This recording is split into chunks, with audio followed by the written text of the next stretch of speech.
Pues Ok. bueno, muchas gracias. Bienvenidas y bienvenidos a nuestro webinar de Fundación Marisa del mes de septiembre. Yo soy Ani Ochoa, directora de precisamente Fundación Marisa, y estamos muy emocionadas y emocionados este mes. Gracias también a quienes participaron en nuestra encuesta para decidir los temas de los siguientes webinars. Y por mucho arrasó el tema de crianza positiva. Por lo que hoy agradecemos, muchas gracias Juliana Riascos por estar aquí con nosotros. Juliana es politóloga de la Universidad del Cauca en Colombia y desde el 2014 trabaja en iniciativas para la defensa y promoción de los derechos de las niñas, niños y adolescentes. Ha estado participando en programas sobre crianza positiva en las escuelas en Zapopan y desde el 2018 forma parte del Consejo Directivo del colectivo Pro Derechos de la Niñez, CODENI, AC. Entonces, bueno, Juliana, que es además una experta en el tema, nos hizo el enorme privilegio de estar con nosotras y con nosotros hoy.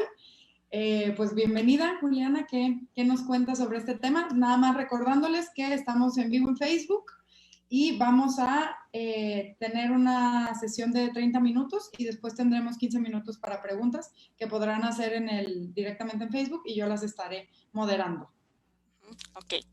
Bueno, pues muchísimas gracias a ti, Ani, a la Fundación Marisa por este espacio. La verdad es que se me hace muy valioso que hablemos sobre crianza positiva.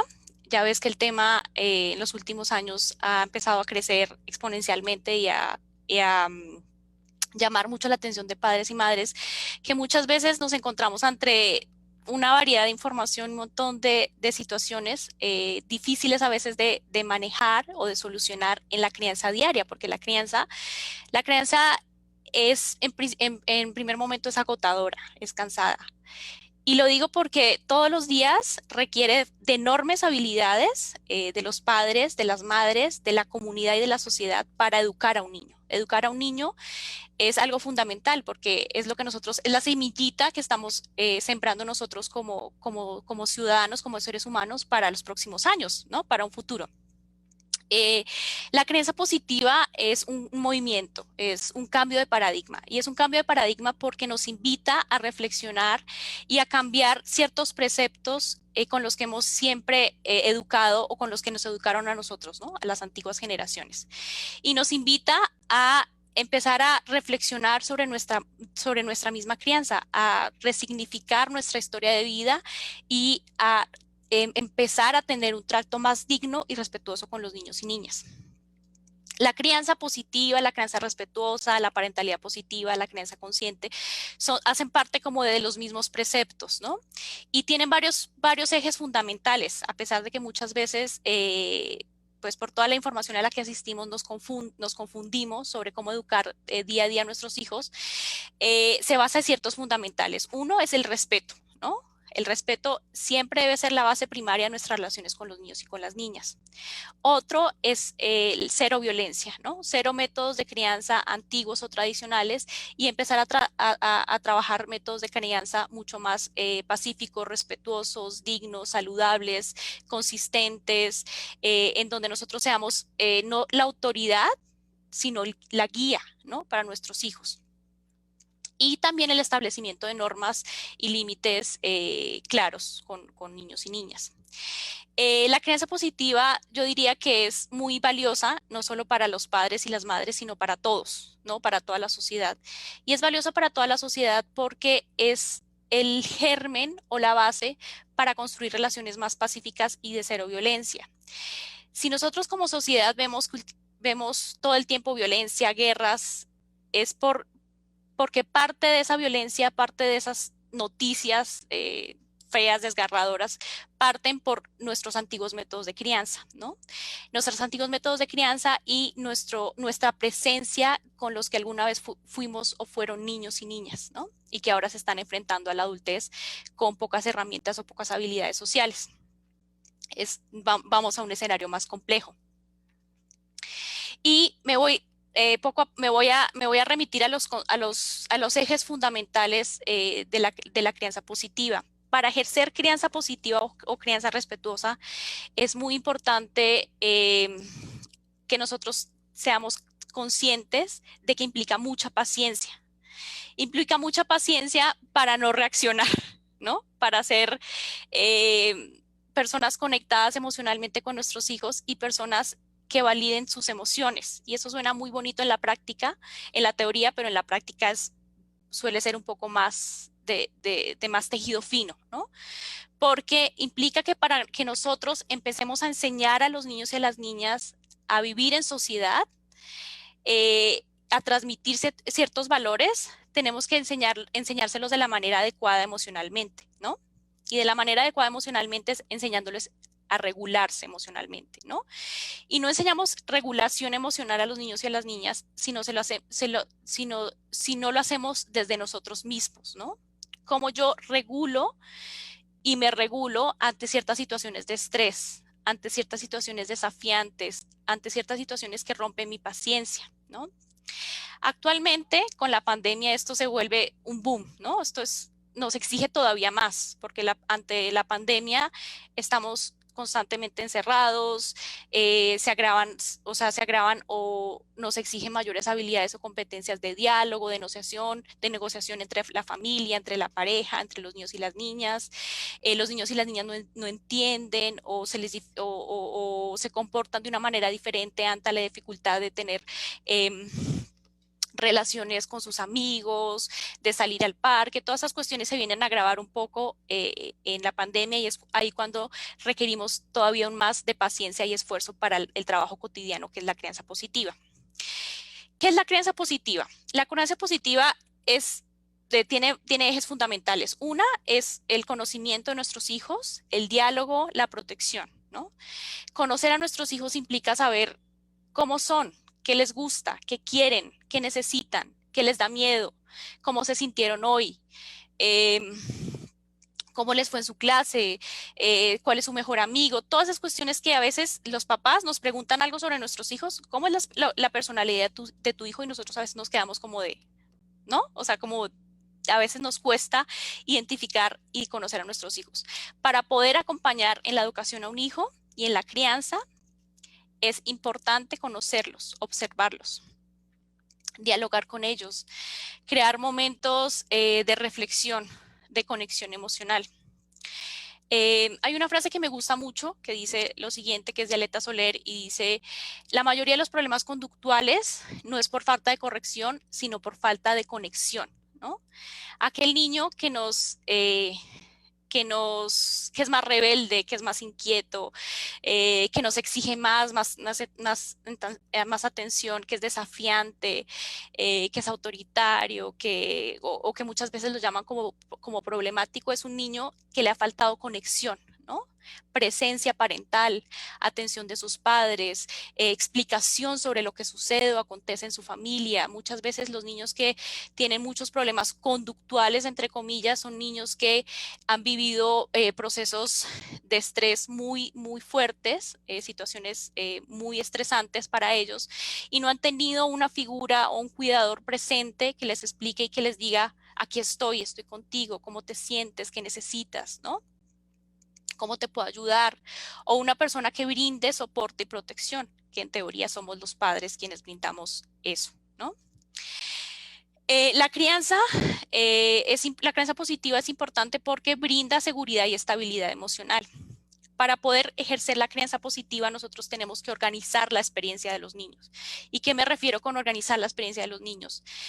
Explicarles siempre lo que vamos a hacer en el día, qué va a pasar al día siguiente, de lunes a viernes qué hacemos, los fines de semana cómo nos organizamos. Las rutinas son muy importantes porque eso les brindan orden, estabilidad y seguridad a un niño. Por eso es muy importante nosotros tener como familias, tener ciertas rutinas.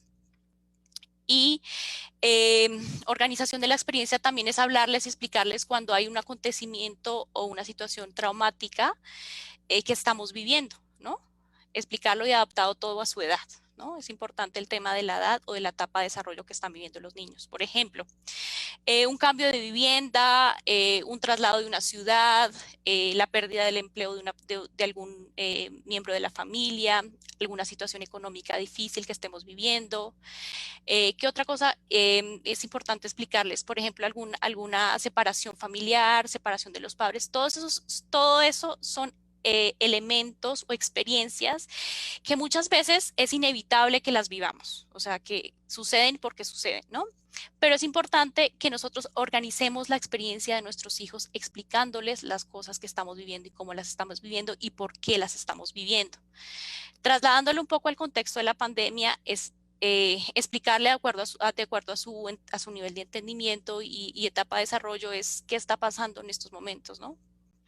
Porque estamos recibiendo clases en línea, porque mamá y papá están en casa, estamos encerrados, todo este tipo de cuestiones, ¿no? Entonces es un poco el tema de la organización de la experiencia y la estabilidad emocional, ¿no? La estabilidad emocional parte de que nosotros como padres y madres seamos personas estables emocionalmente, que a veces no sucede porque todo es a veces muy perfecto, a veces los padres nos equivocamos, pero por lo menos tener las garantías básicas para que nuestros hijos entiendan y vean cómo nosotros reaccionamos de manera estable y acorde, ¿no?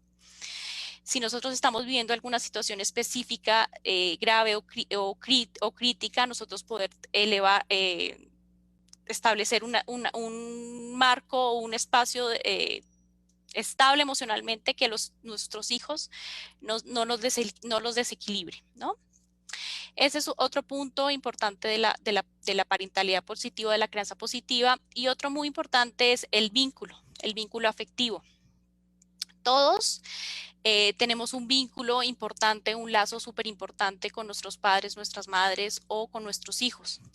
Y este vínculo se sostiene y se mantiene con el afecto, la confianza y el apoyo que nosotros brindemos a nuestros hijos, ¿no?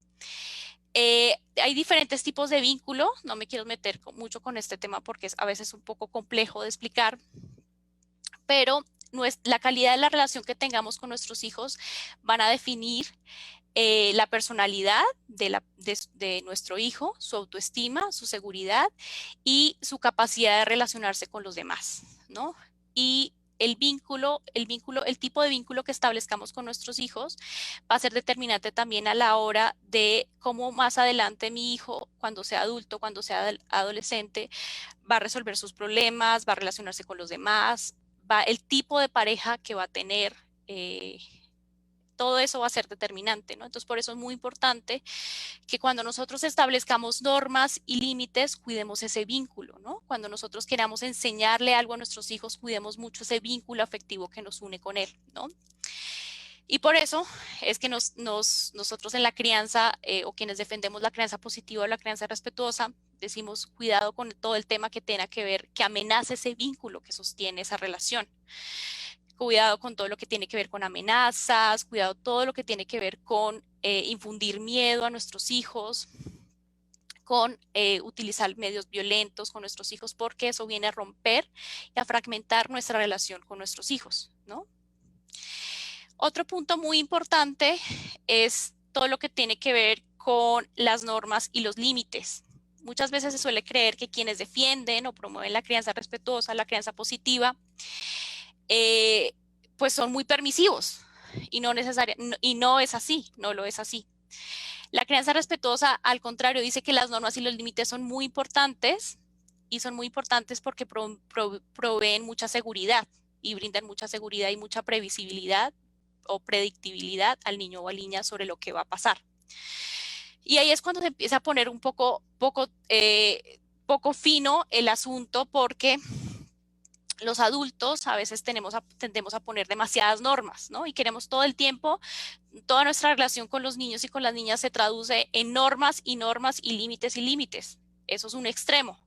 O nos vamos al otro extremo y es de ser demasiados permisivos. Entonces, como familia, nosotros tenemos que crear, o como padre, como madre, nosotros tenemos que tener claro cuáles son las normas y cuáles son esos límites que no se transgreden en casa. Por ejemplo, uno muy importante, todos nos tratamos con respeto y nos tratamos desde la empatía. Pero ese todos es yo trato con respeto a mi hijo y él me trata con respeto a mí, ¿no? O entre familia, entre pareja, nosotros nos tratamos con respeto, nos hablamos con respeto. Todos esos temas son importantes y los cumplimos, somos consistentes con esas reglas, ¿no? Otro tema de la regla es, o sea, juegas, recoges, limpias tu cuarto, eso es claro y consistente. Consistente siempre permanece en el tiempo.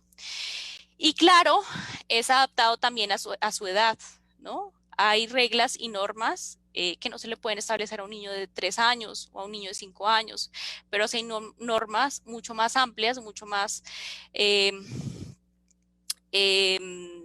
no sé cómo decirlo, pero a veces más complejas con las personas, con los niños que ya son más grandes, con los niños de 10, 12 años, con los adolescentes, ¿no? Donde ya es más importante el tema de los límites.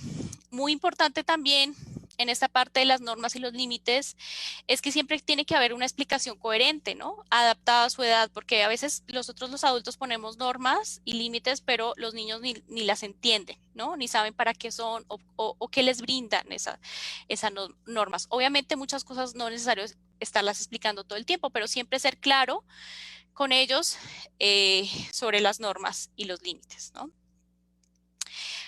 Eh, un punto también de la crianza respetuosa o la crianza positiva es que es valioso involucrarlos a los niños y a las niñas en la participación en la toma de decisiones, ¿no? Como familia, como sociedad, como comunidad, ¿no?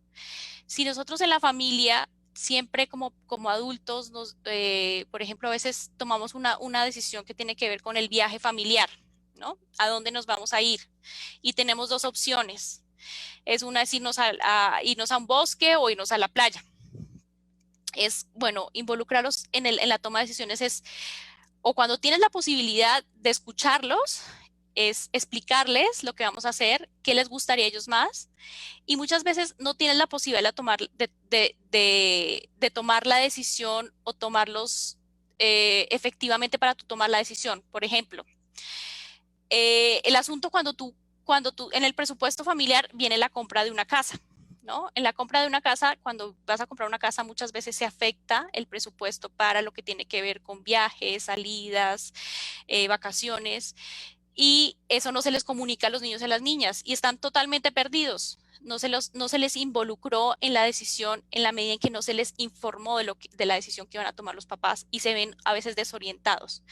Es muy importante involucrarlos a las niñas y a los niños en la toma de decisiones porque eso nos brinda mayor capacidad para ser creativos, les invita un poco a entender las situaciones que se viven en casa, a reflexionar y a ser más adelante mucho más autónomos, ¿no? Autónomos y es importante que sean autónomos para aprender a diferenciar y a tomar decisiones, aprender a diferenciar situaciones peligrosas, amistades peligrosas, situaciones difíciles o situaciones en donde una decisión implica una consecuencia.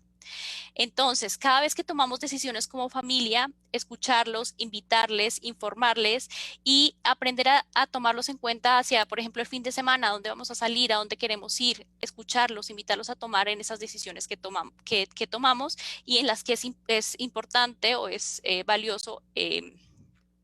Escucharlos, ¿no? Y que a ellos también les interesan. Obviamente hay situaciones como familia que, pues, no implican el hecho de que sean tomados en cuenta como situaciones de pareja o familiares mucho más complejas adultas. Por eso es importante definir, ¿no? Hacia dónde vamos como familia, en qué es importante involucrarlos y qué decisiones como familia nos afectan a todos y a ellos les interesan.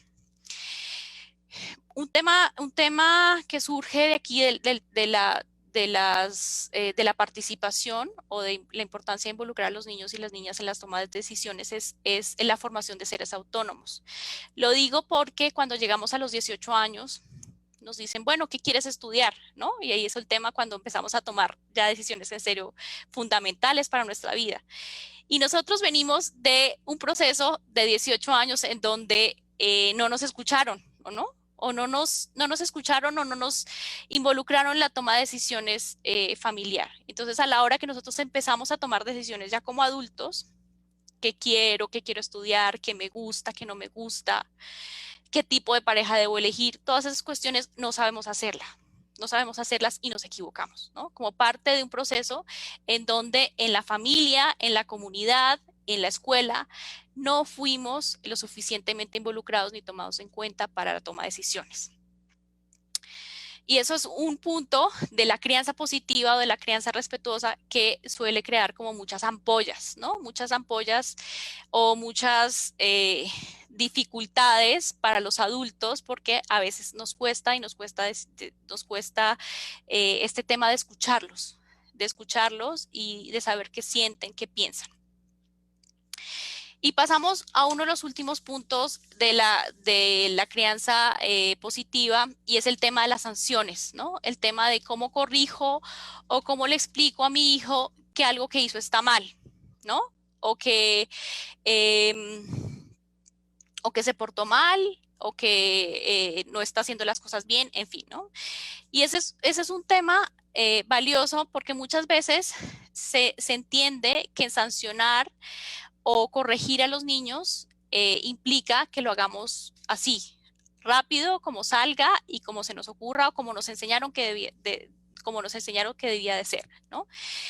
Y es muy fundamental que nosotros entendamos que hay acciones, que existen acciones consecuentes naturalmente de algo que hizo el niño y que es importante reparar o causar. Por ejemplo, si hay un niño que tiene una rabieta, si hay un niño que tiene un berrinche, si hay un niño que tiene o que hizo que le pegó a alguien, que cometió no sé, qué grave error puede cometer, por ejemplo, un niño que pintó las paredes de la casa, como me pasó a mí cuando mi hijo tenía 2, 3 años, pintó las paredes de la casa. A mí lo que me costó, y voy a poner un ejemplo pues muy importante, era que, o sea, todo el mundo te dice, sanciónalo, pégale, pero eso en realidad no lo va a enseñar o no lo va a educar al niño sobre lo que es permitido y lo que no está permitido. Lo que me pasó a mí y me costó un poco entenderlo y reflexionarlo era que yo no era clara sobre qué sí, en dónde sí y en dónde no pintar y enfocarme en dónde sí debía pintar, ¿no? Cuáles eran los espacios en donde sí podía pintar. Y no irme hacia la sanción, hacia el golpe, hacia el grito, hacia todas esas formas que nos han enseñado que son válidas, pero en realidad no nos funcionan mucho a la hora de educarle ni explicarles a los niños y a los niños lo que está mal, ¿no? Si tiraste algo, recógelo. Si golpeaste a alguien, ¿cómo reparas esa herida y ese golpe que hiciste con esa persona? Si dañaste algo, repáralo. Todos esos son cuestiones, consecuencias naturales, pero a veces establecemos otro tipo de sanciones como sanciones que no tienen nada que ver, ¿no? O sea, como de me gritaste, me gritaste o fuiste grosero, fuiste violento eh, y no sales a jugar, ¿no? Y ahí no hay un proceso de reflexión o de un proceso de sanción clara en donde el niño entienda qué pasó ahí, ¿no? Eh, también no quiero decir importante porque creo que ya he dicho muchas veces importante, pero nos invita un poco a la reflexión este tema de las sanciones justas, es que todo tiene que ser razonable y adaptado a su edad, ¿no? Hay sanciones que a veces establecemos un poco desproporcionadas para la edad y no es justas dimensiones. Lo vuelvo a decir, por ejemplo, con mi hijo que tenía 3 años, en donde muchas veces, pues como que el tema, o sea, te desesperaba y rompía con tu paciencia. Pero lo importante es que nosotros seamos justos y razonables para entender la etapa de desarrollo que está viviendo nuestro hijo. Lo digo porque a veces como sociedad somos muy fuertes con lo que vemos en otras familias o en otros niños, ¿no? Voy a poner otro ejemplo. Vas en el supermercado, estás en el supermercado, volteas a ver a un niño de 3, 4 años, 5 años, que es como la etapa difícil de los berrinches, sobre todo los 3 a los 4 años. Y el niño está haciendo la pataleta más, o sea, más bullosa de todo el supermercado porque el niño está así súper intenso con que le compren el dulce, se tira al suelo y los papás así, viendo qué hacer, ¿no? ¿Qué pasa con ese niño y cómo reaccionar? Y la sociedad y los demás estamos como de ya calma a ese niño, o pégale a ese niño le hace falta corrección, le hace falta educación, le hace falta disciplina, ¿no? Estamos como sociedad muy fuertes y viendo todo eso. Pero muchas veces lo que como padres y como sociedad nos cuesta ver es qué está pasando con ese niño, ¿no? ¿En qué etapa está? Ese niño ya comió, ese niño está frustrado, está cansado porque lleva 2 horas en un supermercado, porque son las 7 de la noche, ya está cansado, tiene sueño. Todas esas cosas no se nos pasan absoluto por la cabeza. Lo único que nos pasa es como papás y como mamás, rápido como controlo y cómo no me salgo de mis casillas o me salgo de mis casillas y controlo a ese niño, ¿no? Y rápidamente lo enderezo y que se porte como un adulto, ¿no? Y la sociedad que está criminalizando de cierta forma y mirando al niño como de ese niño qué mal educado está, esos papás son unos permisivos, en fin, estamos como en un constante, como padres y madres, como en un constante cuerda tensada, ¿no? En donde por un lado nos dicen esto, la sociedad, por un lado como padres estamos haciendo esto y no sabemos hacia dónde o qué rumbo tomar, ¿no? Que es importante en estos momentos de saturación o de estrés cuando estamos viviendo algo así como padres, ¿no? Es importante respirar, ¿no? La crianza respetuosa requiere mucha respiración, de mucho tiempo y de mucho esfuerzo, principalmente para nosotros los adultos, ¿no? Porque a nosotros adultos no nos enseñaron a regularnos emocionalmente, a calmarnos, a respirar y a bajar un poco el agite del corazón o del de la cabeza, ¿no? Entonces requiere que nosotros reflexionemos en ese momento y podamos ponernos en el lugar de nuestro hijo, ¿no? ¿Qué pasa con él, ¿no? ¿Qué situación estamos viviendo que está implicando que mi hijo esté teniendo esta conducta, ¿no? Y por último, un tema que tiene que ver muy apegado a la violencia o a los conflictos es que no está permitido y yo creo que ya es un punto legal en el sistema legal ya admitido, es que no está permitido ni nalgadas, ni chancletazos, ni amenazas, ni insultos, ni gritos. Nada de eso es efectivo ni adecuado para el desarrollo de un niño y de una niña. ¿Por qué no es efectivo? Porque no les enseña, no los educa. Al momento puede ser efectivo, ¿no? Al momento en que en que se ejerce esa acción violenta puede ser efectivo, pero nunca invita a modificar la conducta. Bueno, sí modifica la conducta, pero no enseña al niño o sea, sobre lo que está viviendo, sobre lo que está pasando. Al contrario, mina en todo su autoestima, mina en todo su capacidad para reflexionar como persona y para crecer. Y aparte que todo lo que tiene que ver con elementos violentos o mucha violencia confunde al niño y lo hace relacionar el amor y la violencia, ¿no? Es decir, quien me pega es quien me ama, ¿no? Y entonces todo eso se puede traducir a sus relaciones cotidianas, ¿no?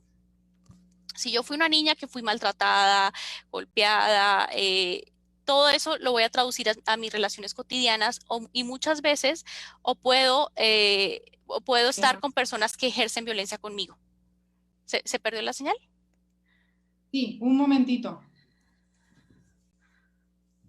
Pero ya estamos de vuelta.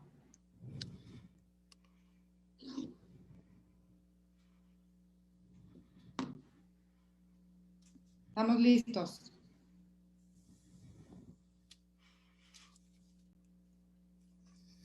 ¿Me escuchas? Sí, Sí. listo. ¿Ya? Dale.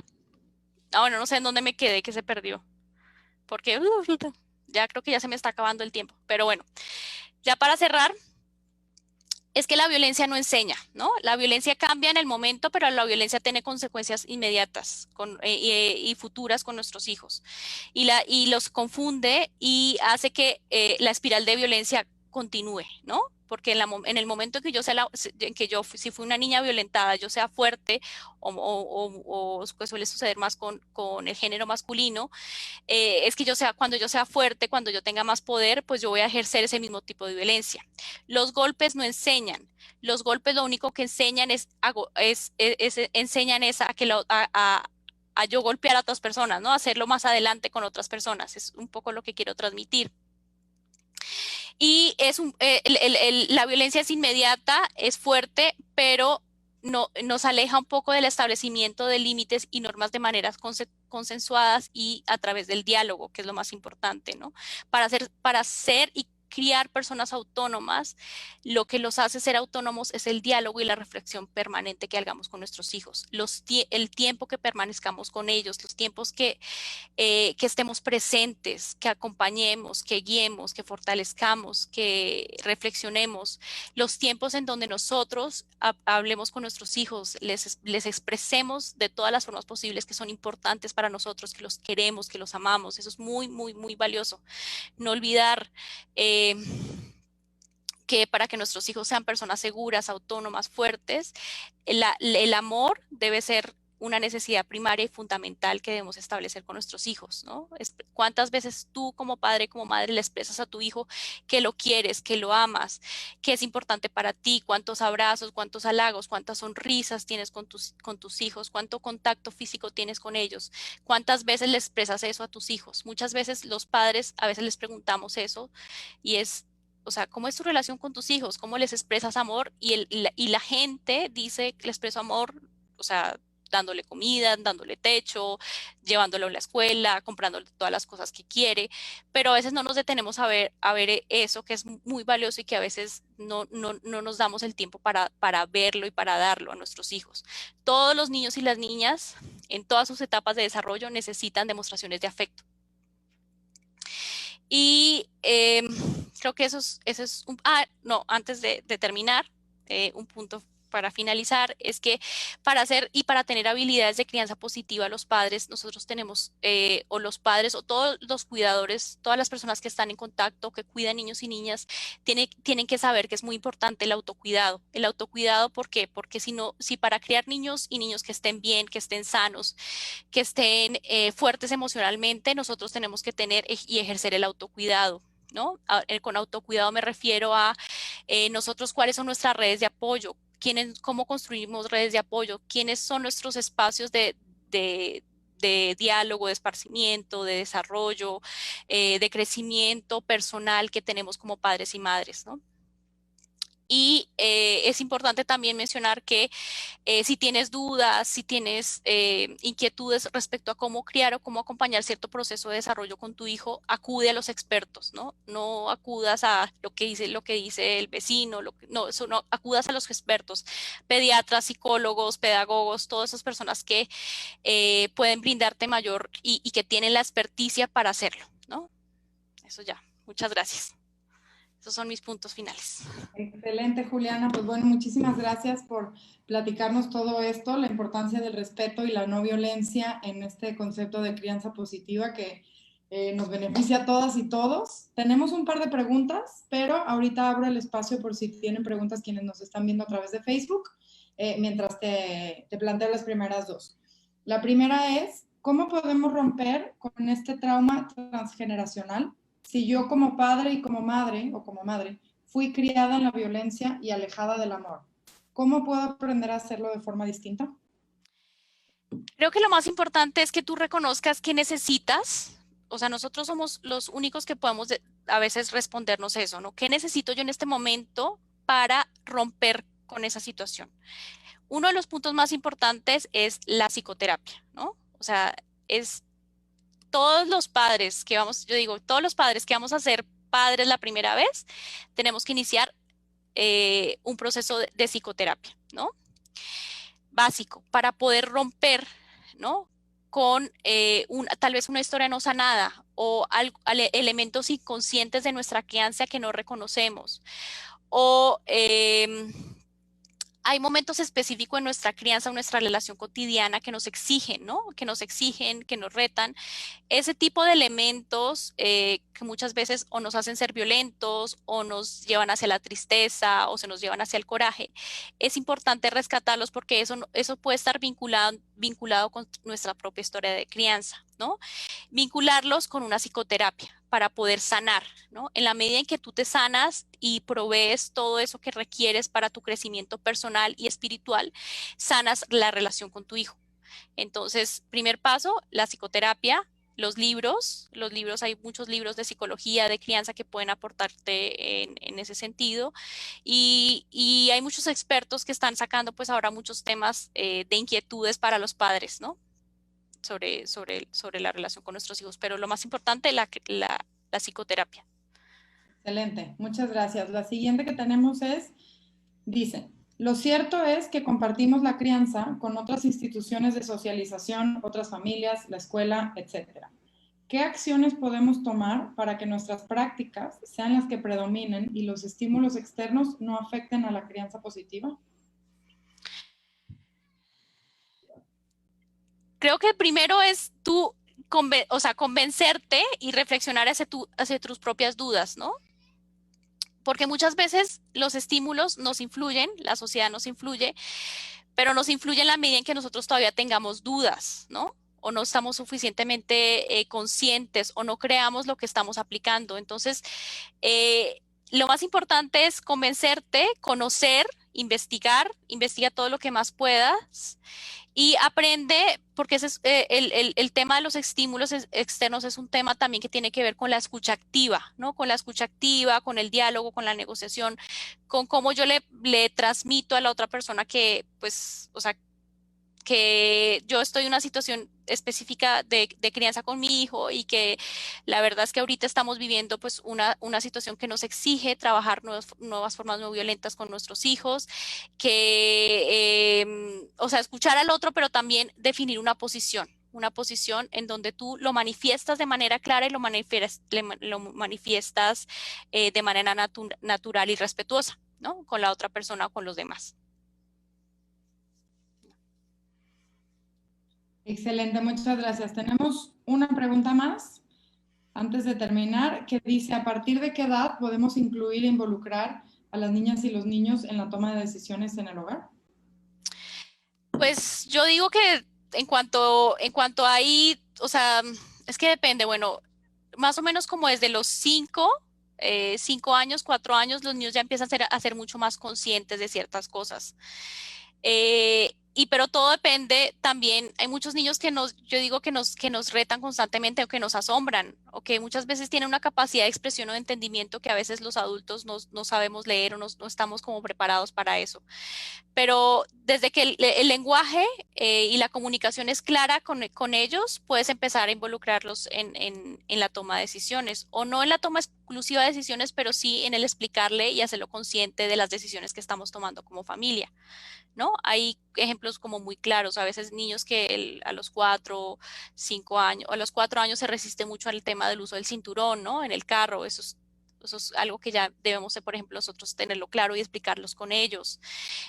Sobre la hora de ir a dormir, ¿no? Cosas así. Entonces, pues desde que ya el lenguaje está claro y está sentado con ellos, es cuando nosotros podemos empezar a involucrarlos o a escucharlos principalmente y a dialogar con ellos. Buenísimo, muchas gracias. Pues bueno, creo que esas fueron todas las preguntas. Te agradecemos muchísimo de nuevo y por último quería preguntarte si las personas quieren seguirte, saber más sobre tu trabajo, sobre el trabajo de Codeni, ¿dónde pueden encontrarlas? Sí, pues ya una última, sí me gustaría mencionar un poco el trabajo de Codeni. Bueno, Codeni es una organización civil que trabaja con niños, niñas y adolescentes en situación de calle, pero también que viven niveles de exclusión o vulnerabilidad en el Centro Histórico de Guadalajara. Bueno, ahí en la página de Facebook está pues todas las actividades diarias o semanales que hace Codeni. Y pues pueden seguirlo como Codeni AC, ahí está como toda la información un poco de la organización a la que pertenezco y la que estoy representando en estos momentos. Y si quieren alguna duda específica, pues pueden mandarme, puedo decir mi correo, que es julirias@gmail.com, Juli con una R, julirias@gmail.com. Excelente, Juliana. Pues de nuevo, gracias a quienes nos estuvieron acompañando por Facebook y por aquí nos veremos el próximo mes. Muchas gracias. Muchas gracias a ustedes y a Fundación Marisa. Que estén muy bien. Gracias. Bye.